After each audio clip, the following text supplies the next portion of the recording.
Cheese is very important also because low moisture is the key in my eyes, because you ever get a pizza and it's super like watery on the top.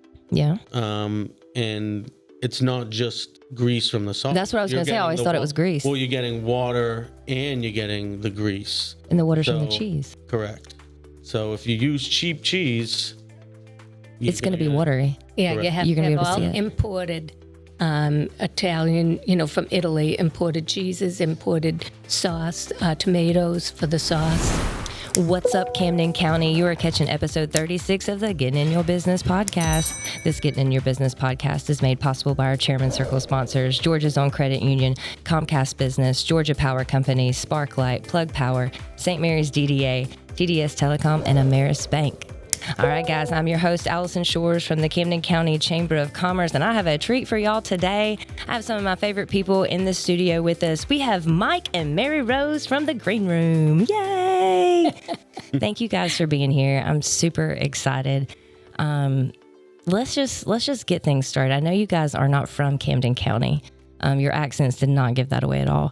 But how did you get here to Camden? Mary Rose, I'm going to let you talk about how you got us down here. Okay. All right. So my husband always said he wanted to move south after Michael went off to college. Mm-hmm. And so we started looking. He never really liked Florida. It was too flat and, strip malls. Yeah. And so we started coming down Georgia. The first place we went to was Savannah. Mm-hmm. And it was too far from the airport. It was too crowded, touristy. Yeah. And then there was an article in one of those magazines that say, the top 10 cities to retire. Mm-hmm. And St. Mary's was listed. And so we're like, let's go check it out. We were boaters, and and Cumberland Harbor was just starting to talk about they were going to have a yacht club. And all it was that. just kind of an idea and kind of laid out. It wasn't, that's right. No houses built. That's right. It was... they didn't even have roads really in there. Yeah. So we said, let's go. So we came down and stayed downtown. And we thought the town was really cute too. And we were from a small little town up in Massachusetts, Westport. So we were like, this feels right. So, but the thing about Cumberland Harbor at the time, there just wasn't much developed or anything. So we're like, no, it's all speculation. And we were ready to make the move. Mm-hmm. So Mary Neff, who... we love Mary. Yes. When she had the Spencer house. When she had the Spencer house, she said, why don't you go to Osprey Cove? And so we ended up there, and we found a lot. Yeah.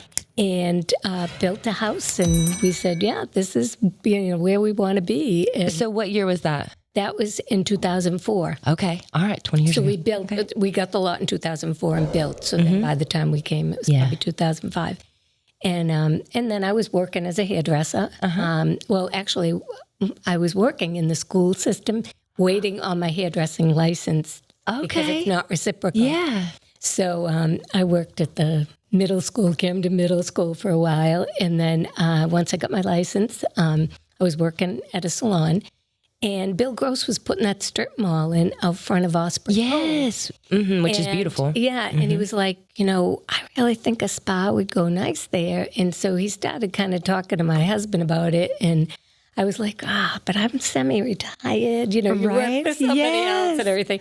But anyways, that's how it happened. And we just decided to do it. So, and that's how the spa came about. That's how the spa came about. Yes. So, okay. And then I had that for 4 years. Yes. And then the space was empty next door. And one night I had this dream, and it was my grandmother, who her restaurant is still in the business, in the family rather, since 1938. I can't believe that. It's like that. I think that's remarkable. Yeah. Just that it's lasted that long. It stayed in the family. Yeah. Like that's incredible. Yep. And the name of it, it's funny, it's called Shoppers Cafe, because back in the 1930s, it was on the main drag where all the shops were, the big department stores. Oh, okay. So it's called Shoppers Cafe, and it's still called that. Yeah. So So anyways, she was in my dream with her white apron on, and she had like baguettes of bread and some prosciuttos hanging, and there was a sign, and it said the green room. And I was like, okay, I just got a sign from my grandmother. Yeah. And the next day I got up and I was like, that's it. I went and saw Bill Gross, and I said, let's do it. And so decided to open the cafe. Which is so great. We are so thankful that your grandmother came to you, because I don't know what we would do without our green room. I'm going to be really honest. It is so good. So Mike, now where did you come in this story? So I made my way down here in '09. Okay. Kind of, my mother needed a little help. I thought I was just going to be doing the bookkeeping, but next thing you know, I'm booking cuts and colors and All kinds of stuff. Brazilians, All the and, things. Yeah, all the, Yeah. it was weird. I had to Google some stuff. Yeah. But I kind of just helped there, and then in 2011, the idea came in about the cafe, and my dad, he was like, I just need a place to hang out. Like, you ready? And I didn't know what I was doing. Yeah. I had no clue, no business background. I bust tables when I was 14. Yeah. That was my extent of. Hey, but that's a good way to break you into a restaurant. Yeah. Yeah, but he always used to make you cook too, though, at home. Like, he always did a lot of cooking. Yeah. I was going to ask, have you always enjoyed cooking? I have. Yep. Because you're not somebody that's in that restaurant just walking around and talking to people. You're working. Like, you were back there making some stuff, and it is amazing. Thank you. I appreciate it. So is pizza your favorite food? All time favorite. When we first opened up, we had a small little pizza oven, and I don't know, it was more of like a cafe sandwich salad shop. Yeah. And then I was like, you know what? Like, I want to really ramp up the pizza, because to me, I think pizza is like, there could be like pizza war, like a legit, like, yes. Everybody's in the kitchen making a pizza, and like, I have so much passion behind the pizza. Yeah. And I was set out to make the best pizza I possibly could. And I really appreciate, everybody, and, everything you've done for us. And, I thank you. Listen, you don't need to thank me. You have an incredible product that sells, like, I want it. I want it all. I want to take everybody to it.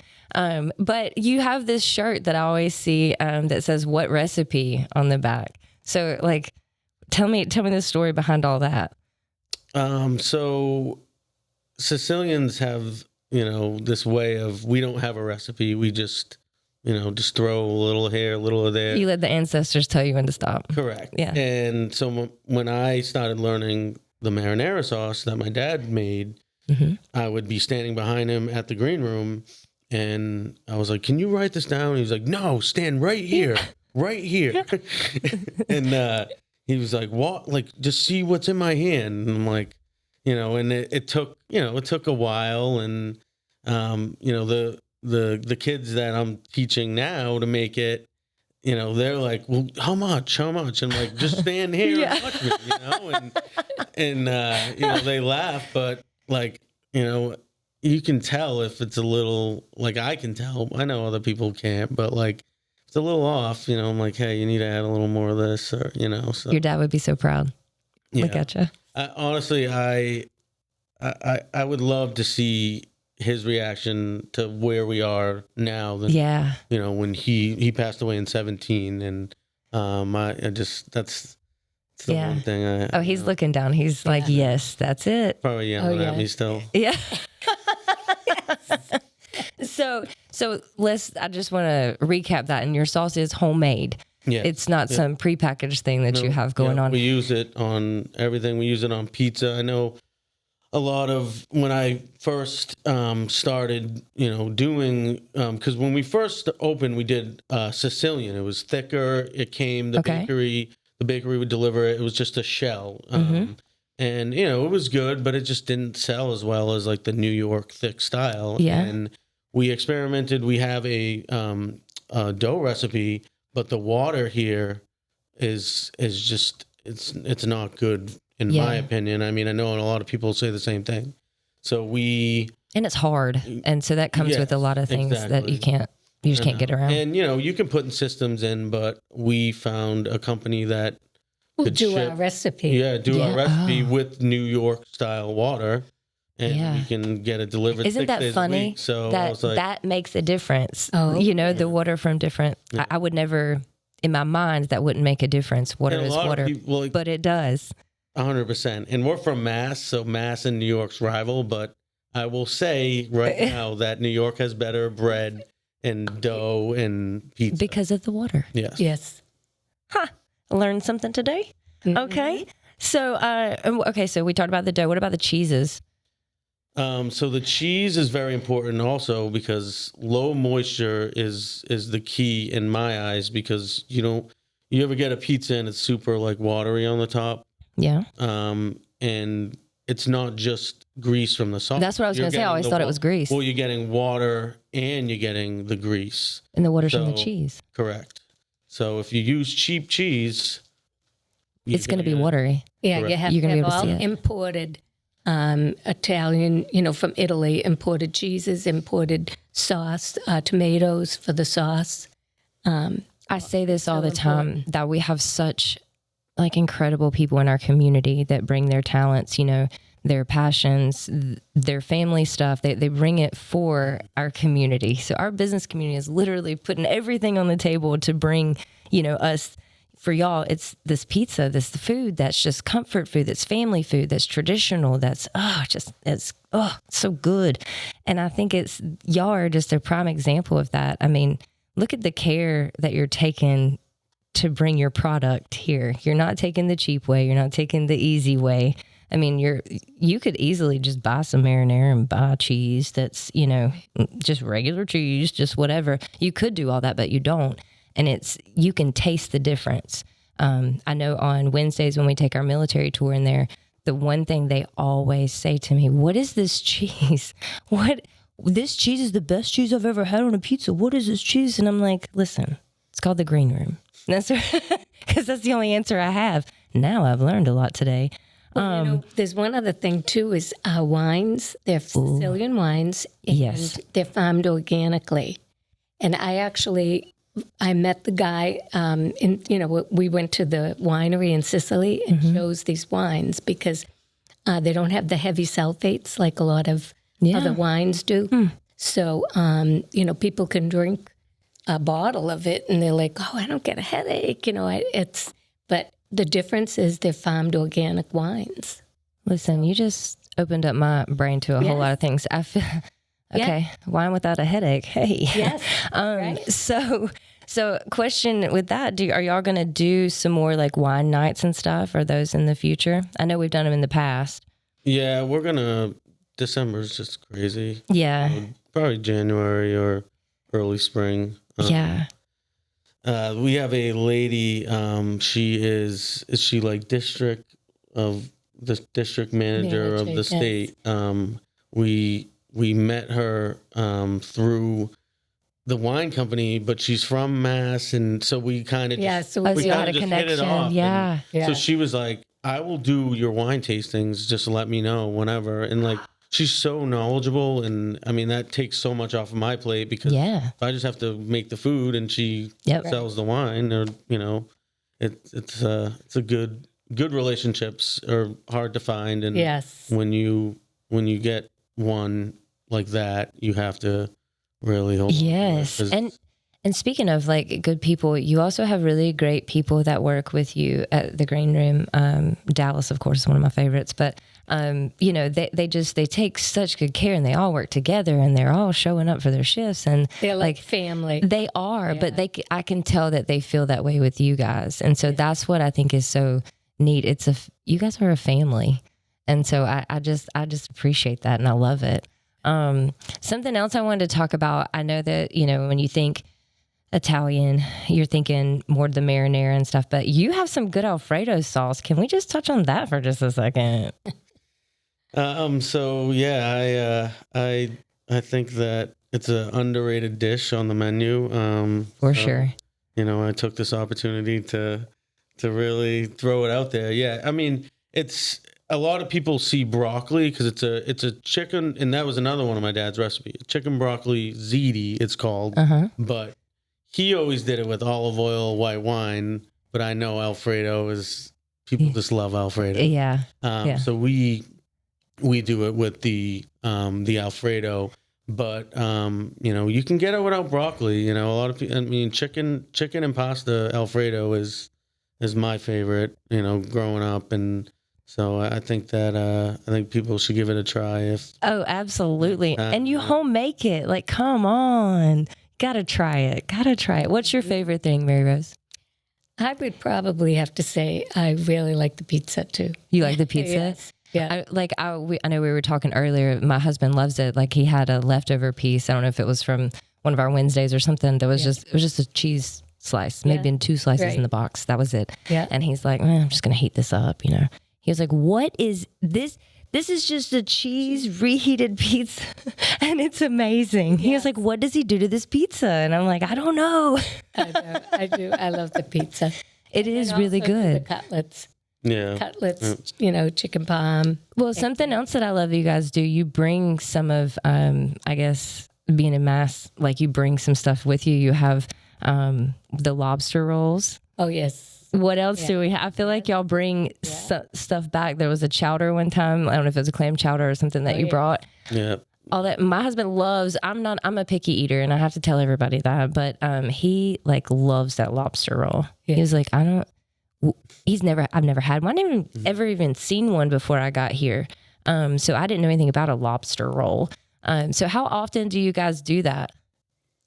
I want to start doing it more often, but it's a very hard item. We literally had to build a clientele to have it as a special, because, you know, I just remember when we first did it, it was like I would sell 10 in a week, and I'm like, well, what? This is gonna be sustainable. People didn't know what it was. Exactly. And you know, it is expensive, but I mean, it's expensive. 100% worth it. And if you know anything about lobster, it's tough to get it. Yes, and it's cheap. But it's good. Like, your sandwich is good. It's not, I mean, you bring quality stuff to the table, and that's just so amazing. And something else I want to say while we're on here, Mike, you put up with me in a lot of, I know you had to see me weekly for the military tour, but, you know, you're also so willing to do whatever I ask in the community, whether I need 15 pizzas when you first get back from your birthday, like whatever it is I need, you know, you're you're just so giving and so willing to help out wherever. And I just want to say thank you. And our community, I know, thanks you. We're so glad you guys are here. So thank you for everything that you do in our community, because you do a whole lot. And we just really appreciate it. You're always there when we're always asking for stuff. So I just appreciate you very, very much. I learned that from my mother. She is the most giving person. You know what's funny is I actually heard, I can't remember who I was talking to, but we were talking all things small business. And it was, I think after you guys had won Small Business of the Year, they said, well, Mary Rose is like Miss Small Business. Like, she's, so for you to say that you didn't know how to do the business part of a salon and stuff, people don't see you that way. They think you are all small business, like you're all about it. So, I don't know where I was going with that, but it's just funny that's what people think about you, you know? Right. Yeah. So you're very, very giving in this community. I know that even when you decided to close down the spa, that there was another business here that you just helped open right back up, and here's another one, all your stuff. So it's just so cool. Yeah. Was there anything else you guys wanted to talk about? I feel like I've kind of sped through this, and I just want to give my wife a shout out, because my attention, all of my attention would not be on the green room if it wasn't for her. Well, Christina is amazing. I got to meet her, I guess, after you won the award. We had, seen each other, had mutual friends, but just never really. And I loved being around her. So your whole family has been nothing but amazing. So yes. And Christina's a big cheerleader for you as well. Like, she loves her mic. So, She is. yeah, we're excited. I was so glad that she was able to go that night because I had company coming into town, and I was like, I have 2 tickets. I'd really love you to go. I didn't even know that he was getting an award. I know. I had kept that secret for quite some time. I know. So, Ooh, yes. yeah, so I was so glad that she was able to be there. Yes, and me she too. FaceTimed me. I wish you could have seen his face when he, like, they're reading it, and I'm waiting for him to figure out that it's him, because he's not there for that. Yeah. And finally, he's like, "Oh." Yeah, I think it was recipe. I think it was like old family recipe. Yeah. And then I was like, oh, the light. Yeah. Well, we're so glad to have you here. If you haven't had a chance to check out Green Room, you need to, for sure. It is the best, located right in front of Osprey Cove. I don't know if people know this, but that part is open to everybody. It is not part of the gated part. You can't get in there. It's just, you have to check out the Green Room. Thank you guys for being here today. I really appreciate it. Mary Rose, I didn't give you a chance. Was there anything you wanted to say before we? No, that's it. I appreciate the Chamber of Commerce too. Oh. Believe me. Yes. Well, we appreciate you guys. You guys have done a lot too with both my businesses. We appreciate you. Yeah. Thank you. All right. Well, guys, you've caught episode 36 of the Getting in Your Business podcast. Please subscribe.